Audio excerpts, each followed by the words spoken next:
Greetings, nerds. This is Dana Nerd. Welcome to Wakanda. That's right. Tonight you will finally hear our thoughts on Black Panther. With me, as always, is a man behind the scene, our Mr. Producer, Will Polk. How are you doing tonight, Will?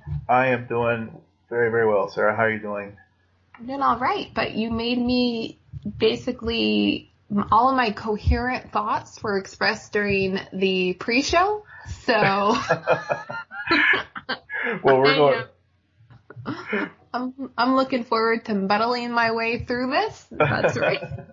No. You say, I know you saved a lot of stuff. We just scratched the surface during the pre-show just to sort of help us both, flesh out what we thought about the movie. Flesh out, yeah. And I say it like that because we spent a little bit talking about how today I rewatched Civil War and you rewatched Civil War right before going to see Black Panther for the first time. That's correct. Yeah. And it's interesting because, everybody says the same thing coming out of Black Panther. This movie should be retitled and called Wakanda because that's what it's about. Yeah. Black Panther is a small character in Wakanda. Welcome to Wakanda. Welcome to Wakanda. Wakanda forever. Yeah. Wakanda forever. And it's great. And so I got to thinking about it, like, well, why does that make so much sense? And why wasn't I mad that they didn't really explore T'Challa's character a lot more? And then I went back and rewatched Civil War, and it's because we already understand him. Mm-hmm. Like, we buy into him, we love him, and through what we were given in Civil War. And you receive his motivation right then and there in that pivotal moment when his father passes. Yep. And then he's given that mantle of the warrior, and then what Black Panther, the movie, is really about is about him becoming king and what that means, and that mantle, not the warrior mantle, that's already been passed, but the mantle as king, and that struggle in that journey. Yeah, I think you're definitely on point there. To take that a little further, I think this was not only an origin story, for him as king, but also I think it really was very smart of the MCU to do a standalone film about this very, very intriguing character. Because, before in the MCU films, we've had external villains and characters driving some of the action, especially as far as the scope and scale. Mm-hmm. But you really, but in this film, it was really, grounded as far as scale to Wakanda, to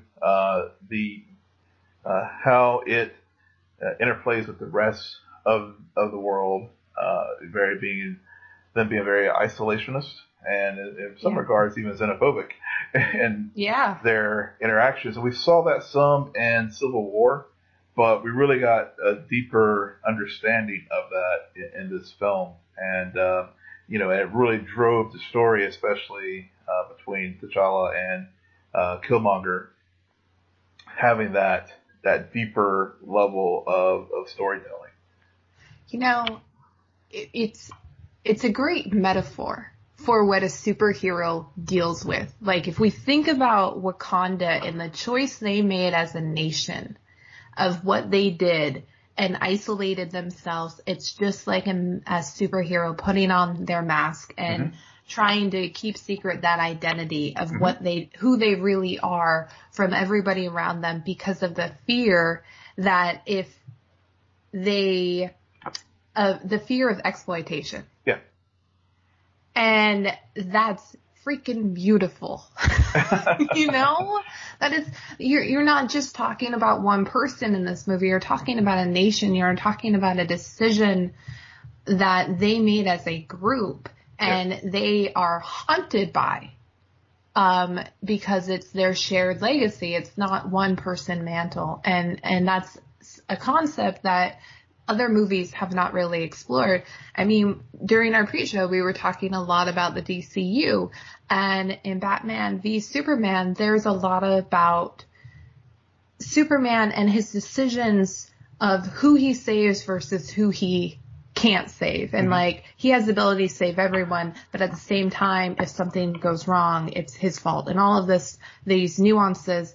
And in a way, that's exactly what they explore in Black Panther, but not for just T'Challa, but for the nation as a whole. Yeah. And the sacrifices they make, and to really be, how should I put it?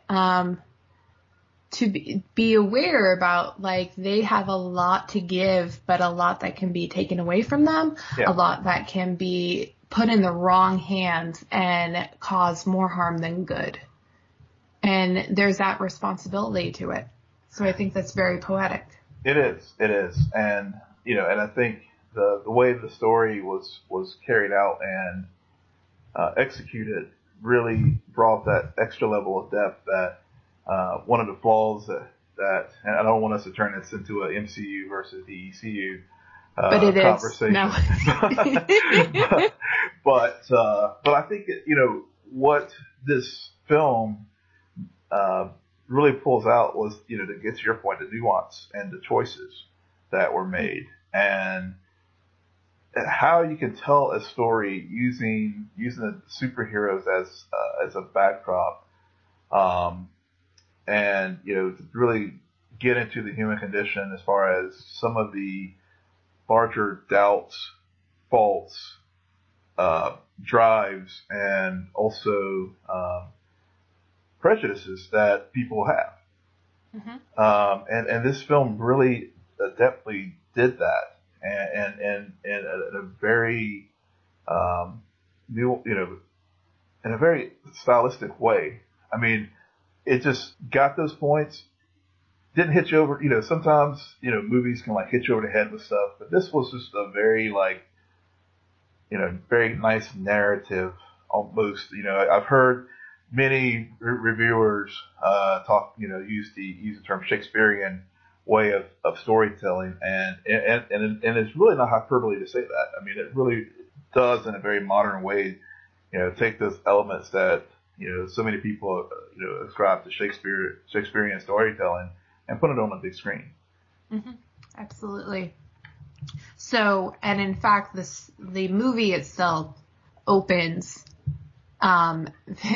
reminded me so much of Wonder Woman, but the opening sequence is really a father telling his son the story of Wakanda, and great use of exposition, might I add, fairly visually enticing, and it's that sentiment of storytelling that is so embedded into heritage. Yes. And I think that's why they went that route. Yeah. Now, my question is, Will, who is the father and who is the son in that sequence?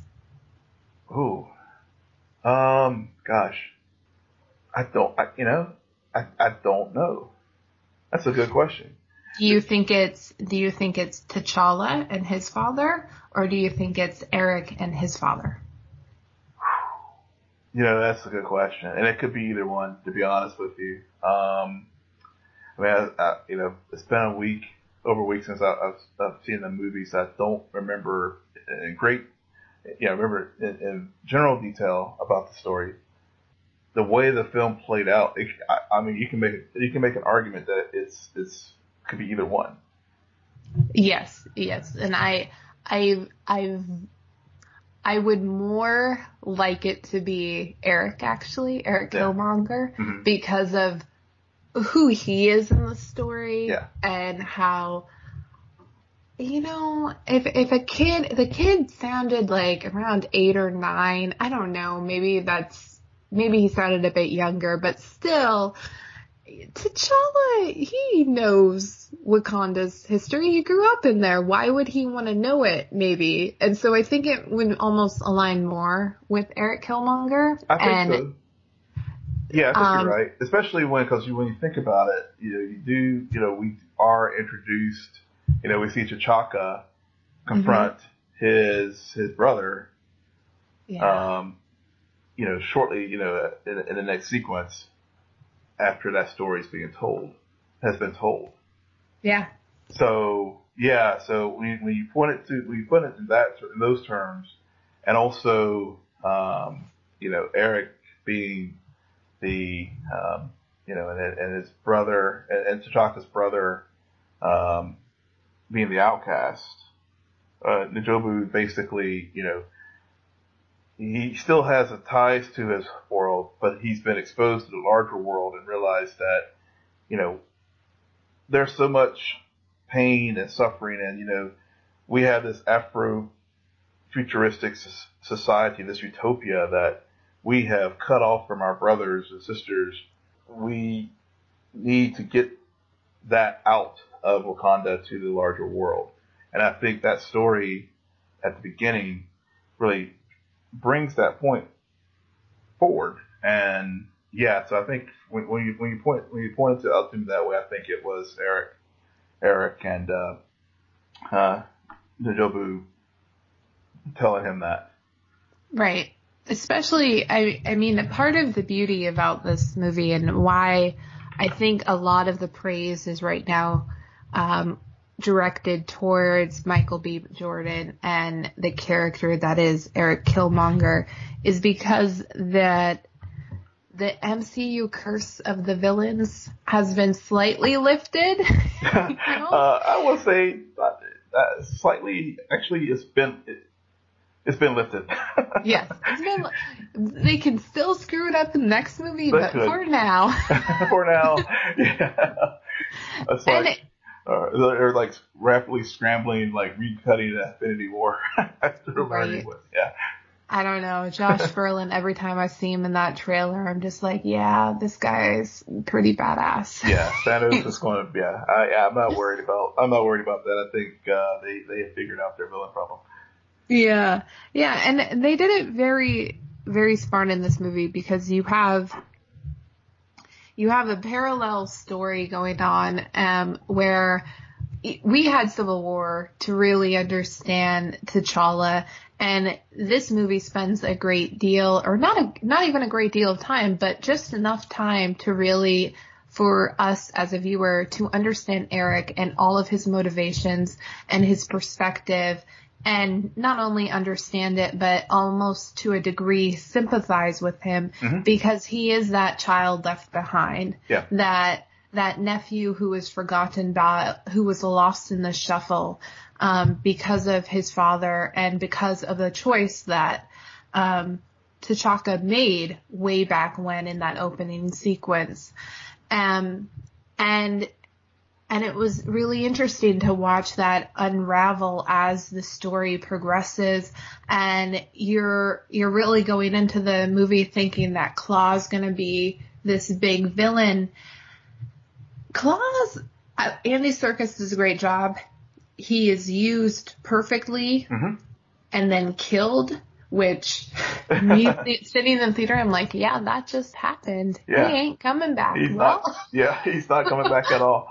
And and also it deprived T'Challa of some level of vengeance for Killmonger to do that. So and which was a great story. I really liked the way they did that point, because whenever T'Challa was going to his coronation, he was already I love the way, instead of everyone just taking allowing him to assume the mantle of king. You had another tribe. You had the other tribe, Mbuku, like challenge him, and it was a good way of throughout the story reminding us all the growing pains that T'Challa was having to encounter in his journey of becoming king of Wakanda. it wasn't an easy path for him. His father was killed in Civil War. He thinks he's going to have this easy path through a coronation, but no, it gets challenged. And then, and got his ass handed to him quite a few times while he was getting challenged in the ritual ceremony. Right. And then you have all those doubts keep coming up. Even his sister was like, "Don't hesitate when you see Nakia." Or so again, another point of like him having to prove himself. And then you have Killmonger. You have Claw, who did all this, who stole the vibranium. Then he fails again to take care of him. So it was great. It was a great way to open that door to like allow Killmonger to just enter in there and prove his mettle as far as hey, I can do this. I can take care of you guys in Wakanda. T'Challa can't. Right. Okay, you opened a lot of doors, and I'm just trying to figure out which one to go into first with everything you just said, because it's a great summary of a lot of what T'Challa goes throughout the movie. If we're talking about Claw, I found it interesting that you said it robbed him of some vengeance when it was actually W'Kabi who really wanted vengeance for what he did way back when. Like, I think T'Challa wanted it, but not on the same level, not by any means. True. Which makes sense considering everything he just went through in regards to Civil War, and he learns about what vengeance does to a person. In that final scene we see him in Civil War, he's talking about it, and he realizes like there's that seed of evil at the root of vengeance that'll turn a good person bad. Yeah. And I think that's why you have him respond to both W'Kabi and even Eric the way he does, because he sees that in both of them. He sees that his cousin and his best friend, who's pretty much a brother, are being torn apart by this need to be to have revenge for those that they've lost and all the pain that they've gone through, which is really interesting, especially when we're considering that those characters, all of those characters who felt that way are men, and the women deal with their emotions a little bit differently, and might I add, with a little bit of grace. With a lot of grace. With a lot of grace. Which is, it's fascinating. What else did he say? I've heard that, and I understand the point that the trials and having M'Baku come in and be that first test for T'Challa, and having him, you feel like he's gonna fail, but then he makes the comeback and he gets his crown. I don't know if it was doubt though. I don't know if I felt like he was doubting himself the whole time. No, much as I was thinking more, not so much T'Challa doubting himself, but the other people in the various tribes doubting him. Right. Yeah, and maybe that has to come from like who his father was and the legacy his father left him with. And I feel like that's what T'Challa's doing in this movie, is grappling with, well, I'm king now. Do I adopt what my father did during his reign, or do I carve a new path, or is there another way? Because he learns so much about his father throughout the movie that I feel like he learns the good and the bad, the decisions that he makes, and he tries to rectify. He tries to right a lot of wrongs, but in a way that won't put his nation in harm's way. Right. Which is a hard thing to do. But I love M'Baku. Yeah. I think M'Baku and Shuri were like the two like breakout people in this film, I think. Yeah. Are you done? I mean, No. are you done? And what are those? He's interesting because he also is on surface level a villain. Mm-hmm. He's the head of a tribe that was not included, that went away and became the outcast of the Wakandian society. Yeah. And he has a chip on his shoulders, just like Eric Killmonger does. At the same time, because he was not kicked out of Wakanda, or his tribe and his people were not kicked out of Wakanda, there's still loyalty there. Yeah. There's still an understanding about the heritage that they are trying to cultivate and preserve in Wakanda that he respects. And I think that's a really interesting quality to give to a character who could easily be your sequel villain, that you're setting up in the background. And also, goddamn, there is such a charm in Winston. Yeah. Winston Duke. First of all, great name. That's awesome name, yeah. But yeah, there's such a charm that I'm just like, yeah. Is he your new Sterling? No.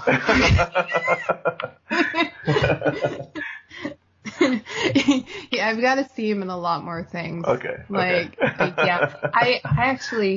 I found Sterling K. Brown to be very jarring in this movie for me.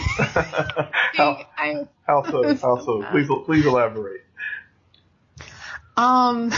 It's just, I am being an avid This Is Us watcher. It is very hard to see Randall outside of the Pearson family. It's not as if this is before he did This Is Us, or this is even before he did OJ. Right. It's after it. So considering, they always say TV actors are in your house every week. Mm-hmm. So you get to know these characters on a whole different level than you get to know the characters in a film. Yeah. So for you, it was probably like, oh, there's Sterling K. Brown, or there's Najabi. Yeah. But for me, I'm like, that's Randall. Why does he have that accent? Well, for me, it was like Sterling, and I'm like, damn, he's such a chameleon. I mean, to go, to play like Christopher Darden. Right. And then go completely 100 to another country. Mm-hmm. Mm-hmm. Yeah. But at the same time, it was like, it took me a moment there whenever he first was on the screen to to realize that was him. And then I was like, oh yeah. Yeah. The first moment was very jarring, yeah. But one of my favorite, if not my favorite scenes in the whole movie is the scene where Eric goes to the ancestral plane mm-hmm.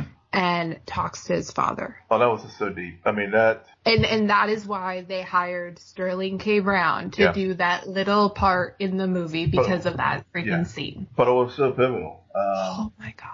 The pain. To get to something you said earlier about Killmonger, about feeling sympathy, I think that sequence was where I felt, and why I think he is the most compelling MCU villain. I felt sympathy for this character. Honest to gosh, felt sympathy for Killmonger as far as all what he's dealt with. His father being murdered, being fatherless. I mean, thank gosh I never had to deal with that, but that sense of loss and being cast out, but hearing these stories about this great utopian society that has all this technology and great standard of living, and here I am in Oakland barely hanging on, and then I get trained to be a killer, and it's like all the sense of loss that this character's had, and that pathos that he just, I felt genuine sympathy for Killmonger. Yeah. Absolutely. I think that the scene itself is so fascinating to me because you finally you get those two characters on the screen together, which is needed, and you are flashing back. You're cutting between Eric fully grown and Eric as a kid, which is interesting because going into the scene, you're thinking, oh, this is going to be like what T'Challa just did, which we've seen, but it was completely different. It took him back to the place where he last saw his dad. Yeah. As a kid. And then you start to understand, like, who knows how much his dad told him about Wakanda before his death and how much he discovered about it after his death, of this need to hold on to something that was left behind because his father got taken away from him at such a young age. Yeah. And I found it also, like, the dialogue worked on such a whole nother level in compared to other scenes where you have N'Jobi say, "No tears for me," which means that when T'Challa earlier in the movie goes to this plane, he's crying over the loss of his father, and you see that grieving. And so that means that one of the Panthers up there was N'Jobi. Witnessing this. Yep. Yeah, and then you see that contrast between these two father-son relationships that again, these parallels just put this whole dynamic on another level that we haven't seen in an MCU movie. Like, a lot of people, Loki and Thor, but it's not the same emotional pathos that I got watching this movie. No, it's not. And the thing is, you know, with Loki and Thor, you know, it was built up over time through the course of several films. Because honestly, what I was just thinking about whenever I was looking at our show notes about this relationship, Loki, you know, when he was first introduced, he was an interesting villain, but it was still that kind of 1 to 2 dimensional type of character. And over time, through, you know, subsequent films, he has become a very fleshed out, interesting villain. But I mean, in the course of this one film, and I don't know if I think it's a mixture of not only the way that Black Panther was written, but honestly, you know, Michael B. Jordan's performance brought a lot to it as well. Made Killmonger such a large, a 3-dimensional, full character that we don't typically get that in these films. In one film, you know, you can build up to it. Like Loki, I think, has built into that. But if you're just looking at this as a standalone, like you know, if it's a one-off, which it looks like it is with Killmonger, by a hair, I think I would say at this point Killmonger is probably 1, and Loki is the second most compelling villain. I hate to be the one to say this because I know a lot of people disagree with me about it, but to be perfectly honest, that's what we do here. Yep. I had issues with Michael B. Jordan's performance. Huh. I did. Like, it's not in every scene. Like, he's in one of my favorite scenes of the movie, which his performance was great. Yeah. There was just, and I have to go and rewatch this movie, obviously, but there were a few scenes, especially the ceremony scene where he won. I felt like the shit talk was crap. I'm just like, you're saying these words, but do you actually mean them? I don't know why I don't believe you right now, but I really don't. And there was just something about where he was saying that where I'm just like, this is so flat. Like, I don't know why, but I mean, Michael B. Jordan does a great job on the more of the emotional, the quieter moments when it gets too loud and there's all of this other stuff going around him. I felt like his performance dropped. Like, I think throughout the movie, it started off good, and then it peaked, and then it kind of went a bit down. The more action driven and the more in power and control he felt, I didn't see as much depth. And maybe that was a point. Maybe there is a point to saying, like, he finally got everything he wanted. Did not know what to do with it, though. Yeah, I think you got the point. That's exactly where I think that is the point, or one of the points. Is I came, I saw, I conquered. Now what do I do with it? Yeah, well, I share with others, and I make stupid orders. Yeah, but he shared with others because nobody's listening. Yeah, I mean, he was going to make these orders and trying to just distribute wealth, but actually, at the end of the day, he was just, it was too much for him. It was still about vengeance. Yeah. Like, in those moments, he was still saying, if they claim allegiance elsewhere, if they're my enemy, then kill them. Yeah. Like, that's all he wanted. He wanted to wipe out anybody who was going to be against him. Yeah. And it's such an allegory to the things going on in the world today. I mean, I think that's, we see that, and why I think this character, touches people on some levels, because, we do have that. Right. I thought you were going to. Oh, go ahead. Yeah, actually, I thought you were going to say the fight scene on the Sonic Rail where it kind of fell flat. Because, I mean, I will say for me that was, if there were a place where, I mean, for both Chadwick and Michael's performance, that one fell flat to me. That the last fight sequence versus the one at the ritual. No, I actually blame the direction on that sequence being flat. I had my issues with that sequence.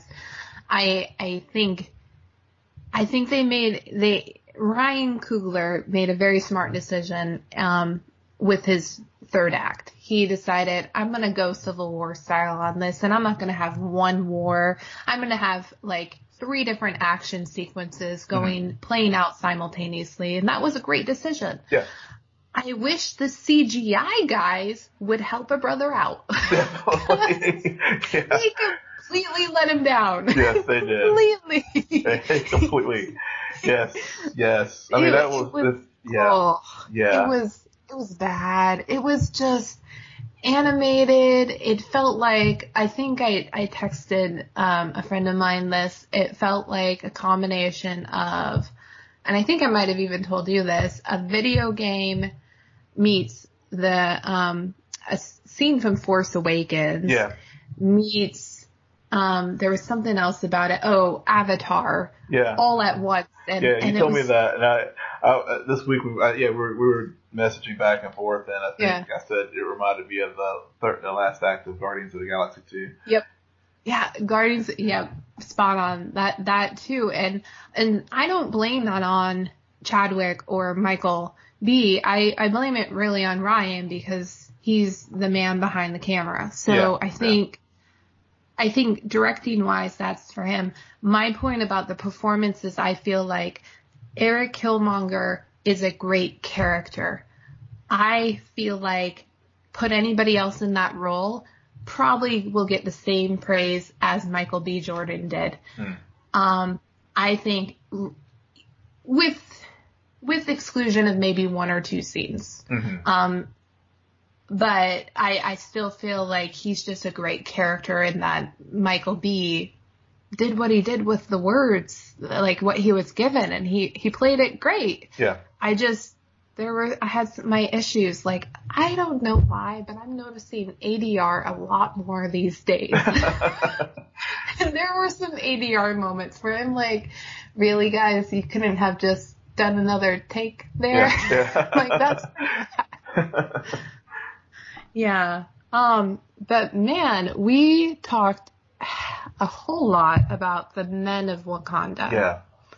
Let's talk about the real stars of the show. Yeah. Yeah. We got some ladies. Yeah. We got some ladies. Okoye? Okoye. Yeah. Then you had Nakia, and then Shuri.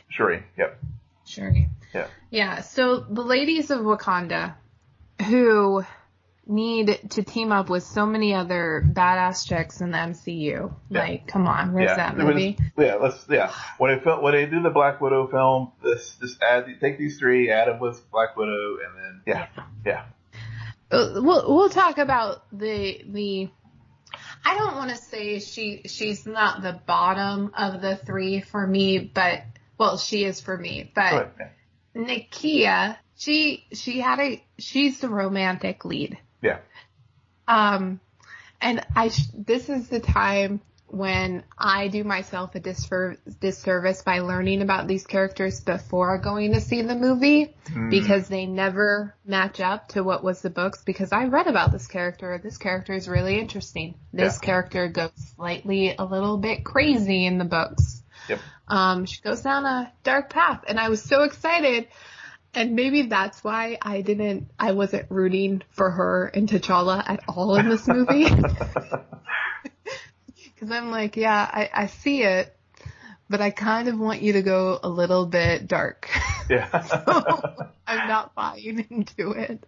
And plus, I think that I'm also, like, fingers crossed, wanting to see Storm come to Wakanda and have that love story brought to screen. Yeah, we could do that. But I think, this is the age-old thing of, we also talked about this a little bit in a pre-show, was the comic book purist versus allowing for artistic license in the film. And I like the character, but Okoye was, to me, the more compelling of the female leads.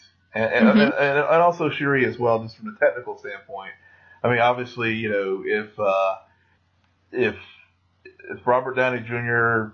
doesn't renew his contract with the MCU and he goes off into the sunset, yes, put her in the Iron Man costume. But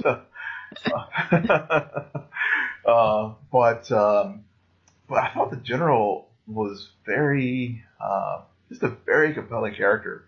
Because she was like the conscious of Wakanda. I mean, and the whole like dynamic there, as far as king versus country and duty and relationship, and that intersection of all those points, especially when Killmonger took over, and she had to make a choice: do I follow one king, or do I follow the other king? And she chose country, and she did. And it was very clear she did not choose Killmonger as an individual. Mm-hmm. She was going to defend Wakanda and what Wakanda meant. And in her own way, when everything went down, she was there to defend Wakanda. Yeah. And it was just a very powerful thing about. To me, it was, state versus individual, and she chose the state, and the society, and trying to keep the society, what she knows, up. And I wish they had just. I read about. I guess they had cut a scene between her and W'Kabi. I knew it. Yeah. And apparently it really fleshed out this whole thing that I'm talking about now. Especially, given that W'Kabi sided with Eric. With Eric, and I really wish they had kept that scene in there, because I think apparently it gave a deeper context to not only her choice, but also when they were on the battlefield, why their conversation went the way that it went. Yeah, about her choosing her country. And I think why it's so powerful is it's not because we've never seen that debate before. Mm-hmm. I mean, last year we spent an episode of this podcast talking about The Punisher, which is about veterans coming home from war and the choices and sacrifices they make because of orders that they have no control over. Yeah. But in this case, we're looking at a woman making that decision, making that sacrifice. And that is really where you have this the general as well as all of the women in the guard really put to shame another crew we met last year called the Amazonians. Yep.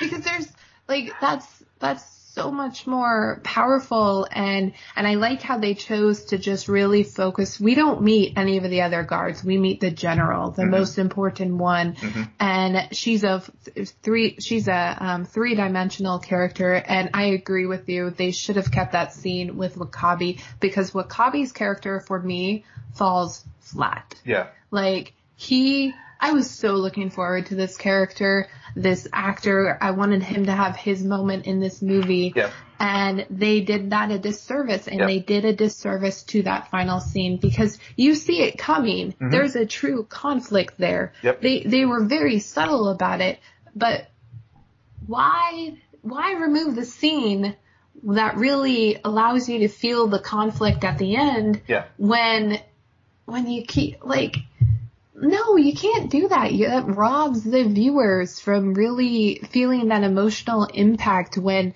two people who love their country and love each other are at odds because of what has happened. Yep. And to your point about her choice, there's the scene between her and Nakia, but there's also that moment where she realizes on the battlefield she's fully prepared to defend Eric until she sees T'Challa and realizes that the challenge is not over. Right. Yep. Therefore, she can still be loyal to who she wants to be loyal to and defend T'Challa. So which I thought was, again, just great storytelling and staying true to the character. It did. Because if she had compromised, we would have thrown that character out the window. It would have been like, Yeah. It would have been like W'Kabi. No sense. Yeah. Yeah. To your point, with W'Kabi, I felt like he was like, what's the character that Carl Urban played in Thor Ragnarok, who's basically flipped, turned and... Executioner, yeah. I just watched that movie over the weekend again. Yeah. That's what I felt about W'Kabi. But, get back to Okoye. Yeah, she, you're so right that she was true to her character and such a three-dimensional character that, I am looking forward to seeing her again in Infinity War. Yeah, absolutely. My favorite, and it sounds like is your second favorite, but my favorite is Shuri. Yeah. Love Shuri. She pops so much in this movie. And the performance that Letitia Wright gives is brilliant, and it's sparkling. Yes. But what I like, almost like, her character alone is great, but what really I found fascinating and intriguing about her is her chemistry with Chadwick. Like, that sibling bond that they have.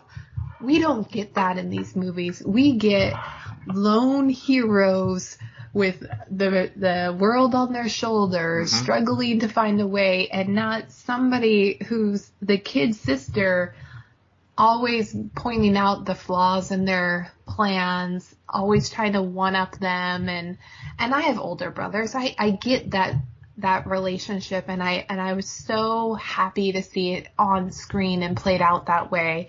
And I love the fact that they didn't go that third act. It wasn't about saving Nakia. It was about saving Shuri. Like, Eric was about to kill her, and T'Challa just was like, oh, hell no. You do not touch my princess. And she's, everybody's saying now, the best Disney princess there is. Yeah. And I'm so looking forward to that day where she and Bucky get together. I've already got their wedding planned out. Let's see, you've got your Raylo, so now you're gonna do your Bucky and Shuri fan fiction there. So take your Raylo. I don't even know what. I like how they with her story, she's so warm and open Mm-hmm. to everything. And I think that's due to how she's confined so much in the lab and in her technology that she views her brother's ability to go outside and have these other adventures. She like longs for that. And I like how they pair her up with Everett K. Ross, who's the outsider brought in. And I love that remark in the movie, like another white boy to fix up. Yep. And that comes full circle at the end where we're reminded that Bucky is in Wakanda and fully healed. And now there's a constant speculation. Is he or will he become the White Wolf? Or was that just a tease that there is a White Wolf character in that we have yet to meet? Well, I think they're going to, again, take comic book character and like maybe fashion it into their own means. Because the White Wolf in the comics, if I recall, was actually an adopted brother of T'Challa. Yep. So, so I think they're going to take a little bit of liberty with that, and maybe Bucky goes from being Winter Soldier to White Wolf. Yeah, I mean, Bucky and Steve, they had their romance, okay? And then Steve just gone and replaces him with Falcon. Yep. Falcon. So, I mean, I can't fault him for moving on and starting a new bromance. Yeah. Yep. and I'm sorry I keep doing this, but I'm just going to go back to Civil War because again, that is, if they were to do that, that would be fascinating considering majority of Civil War, these two characters were at odds with one another. Yeah. And so that's smart. And he kind of is that kind of character that is looking for a home and looking for somebody to adopt him into their family. And plus, Sebastian Stan is willing to do these for the next 10 or 15 years. So why not? Why not? Exactly. And no, I could continue with more points, but I'll stop. I'm trying to contain myself, Will. Stop trying to get me to go down the dark path. All right, I'll pull you back. We were talking, let's talk about the current film and not plan out the next ones yet. Damn it! I've already got storyboards. I know. You already got, you got Shuri and Bucky. You've already got them shipped. You're shipping them already, and I even shipped Shuri with Peter Parker. I saw somebody post that on Twitter, and I'm like, damn. You sent that to me, and I was just like, all right, you're already planning ahead for Infinity War. You're the wheels are turning. I just want two nerds to find themselves in this comic book world and fall in love.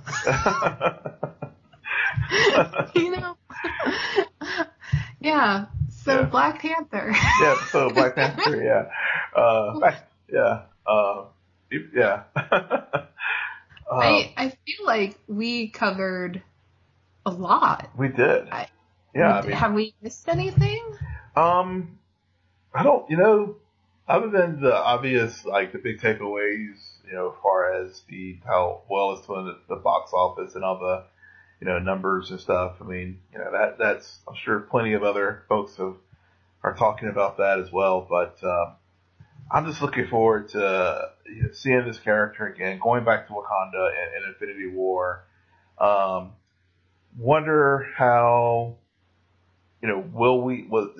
was this one of those movies where it was truly lightning in the bottle, or will this, will other filmmakers in the MCU look at Black Panther as they go through the next phases of the MCU and use it as a template to break up the storytelling mold that has been cast, as we come on upon the 10th anniversary of the MCU. Yeah. This next phase of Marvel films will be interesting. I mean, to your point, it'll be that much more fascinating to watch what they do with Captain Marvel, because that's really the next standalone movie that we're going to see within the next 2 or 3 years. I mean, Ant-Man and the Wasp is coming up, but that's a sequel. That's not a, here's a new character, guys. Yeah. And then we have Spider-Man 2 and probably Black Panther 2 and closing out Avengers before the next phase. So I think it'll be really Captain Marvel will be able to prove how much this was lightning in the bottle versus something that can continue moving forward as they set up and hopefully introduce more characters, because I feel like that's the potential longevity of the MCU, is to continue bringing us new characters and telling new stories, and then having them all team up and then go their separate ways. Yep. And then all team up. Yep, and go separate ways. That's needed as well. Yep. And make sure if any of the MCU producers are listening to us, make one of Sarah's films. I think it has the potential to, hit 500 million on the first weekend. Yes, because Will would buy all of those tickets. I would, totally would.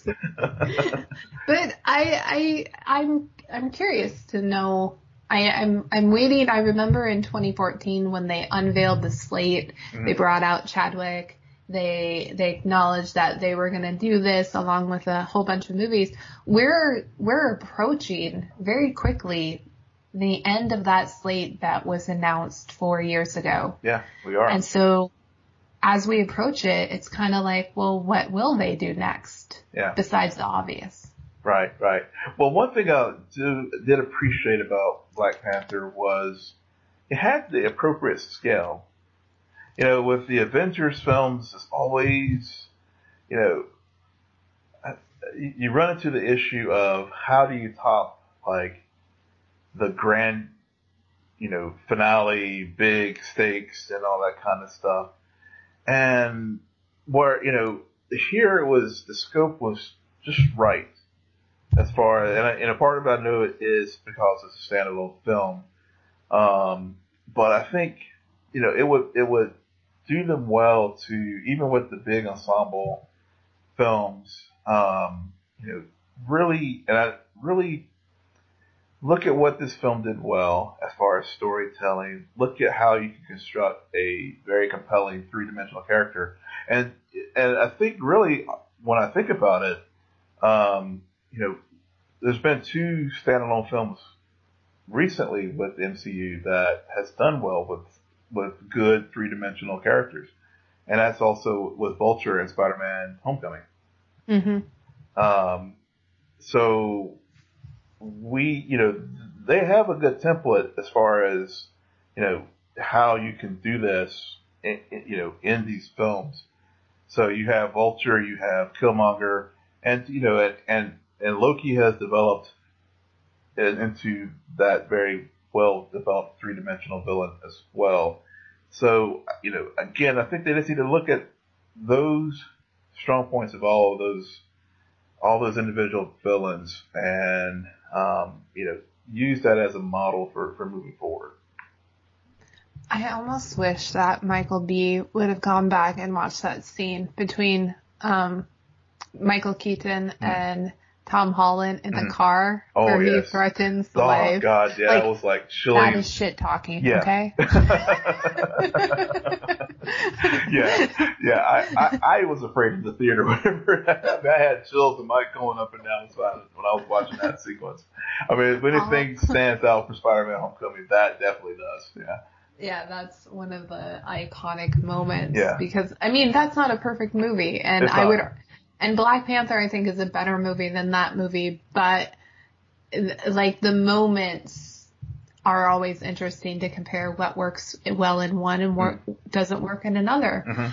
And I still don't know if they have that formula. Like, I think that there's so many factors involved in that formula that have to go right. Like, you have to have the right script. You have to have the right pathos developed. And then you have to have that right actor who can really take that, those lines to the next level, to really work. So, and I feel like they're still fine tuning, you know? Yeah. So we'll see. And then again, it's just like, what characters, guys? What are you going to do next? I want that question answered, because I feel like 2014, I'll never forget when I was hearing about that slate. There was such a revitalization in the way we felt about the MCU at that moment. Yep. And just like, oh my God, this is a bigger than just filmmaking. It's bigger than just universe building. It's just this massive excitement, fully based on speculation. And so I'm waiting for them to do another one of those and to revitalize us, because I feel like especially after this next Avengers, they're going to need to do something that really makes us all go, wow. Yeah. They are. Yeah. Definitely. Yeah. But we'll see with Black Panther 2 if the first one was lightning in a bottle, because I think everybody's going into Black Panther 2 being like, what are you going to do opening weekend? Yeah. See, part of me is just sort of like, let's let it stand alone. Just don't,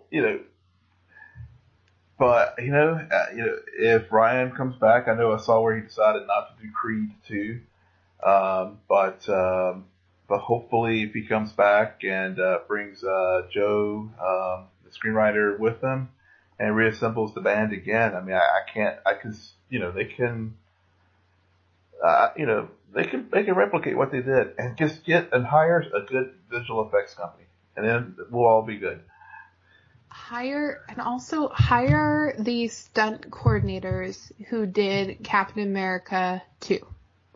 Yeah. Who are the same guys who did John Wick. Hire them, because I think, despite my criticism about Ryan Coogler, I think he has it in him to do really good hand-to-hand combat. I don't know why he didn't stick with that, though. Yeah. I felt like he tried to make the fight sequences more extravagant than they needed to be, because he has all of this technology and this is the world he's building. I get it, but the more he put into that to really highlight the technology, the more it felt like a video game as opposed to a really good action sequence that's well thought out.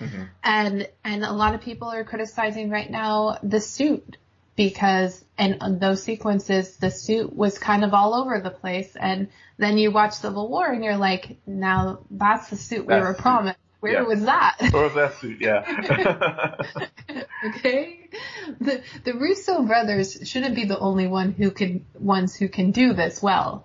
So why not? So I think he just needs to, hopefully if he was to return for the sequel, he would admit, like, okay, I now that I've introduced all of this concepts and people buy into it, I don't have to take it that far. I can make these moments much more powerful, but on a smaller scale. So we shall see. And I think that's it for us tonight. Will, why don't you tell the listeners where they can find you?